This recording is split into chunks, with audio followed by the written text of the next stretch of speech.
Hello students, welcome you back to the course of cloud computing. We are in the third unit dealing with resource provisioning, and we've already seen what resource provisioning is, what are the various parameters involved and how it is done, the various steps in resource provisioning we've already seen in the previous lectures. So in this last lecture on this topic, we will see the various resource provisioning methods. So basically there are three methods, and these three methods have been devised based on the kind of resources they will be providing, and the services, how they are purchased, how you are purchasing the service, and how they are delivered. Based on these three factors and how the customer pays. So based on these conditions we have three types, namely advanced provisioning, dynamic provisioning and resource self-provisioning. So we'll see each of them in detail. So with advanced provisioning, the customer signs a formal contract of service with the cloud provider, and the provider then prepares the agreement upon resources or services for the customer and delivers them. So that's all, as simple as that. We have a contract. Based on the contract and whatever conditions are given in the contract, the provider gives us the services. So the customer is charged a flat fee or is billed on a monthly basis. See, already, although we told about pay per use, this is the very basic model where you are going for a very basic level of resources. So you are signing in as a user, and for a limited period of time maybe you are using the resources. So for that subscription period, whatever you have signed, you will be paying. So it is mainly on a monthly basis, the very minimal contract we can go for. So this is the very first type. So in the second type, we go for a dynamic provisioning. So the cloud resources are deployed flexibly to match the customer's fluctuating demands. So here we are utilizing 100% the concept of cloud computing. So the deployment typically scales up to accommodate spikes in usage and scales down when the demand decreases. So the customer is billed on a pay per use basis.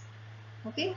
So with this dynamic provisioning, we are creating a hybrid cloud environment, and this is also termed as cloud busting.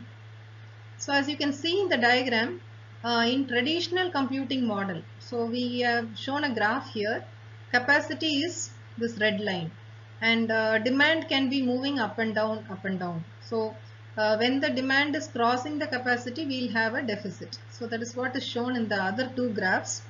We could either go for a loss of revenue. So each time it is exceeding the capacity, we will be paying for more, and so on. So there is a loss in revenue, and at the same time loss of users also. We may not be able to get beyond the capacity. So there also we will have a problem. So in the traditional computing model, we will be either paying more or we will be paying less. So while paying more, we are having a loss in revenue, and if we are not able to get what we want, we cannot be using the resources. So both way we will be having problem. So when we go for a cloud environment, cloud resources are provisioned dynamically in this model. So here we are meeting the seasonal demand variations and demand variations between different industries. However we want, we can utilize it. So rather than having the first type of graph where this shaded part is shown as the unused part, we can go for a graph like in the right hand side, where you can see that the capacity and demand go in line. So wherever based on the capacity, the demand is adjusted and you are getting a seamless operation. So you can see the next graph, it will be more clear.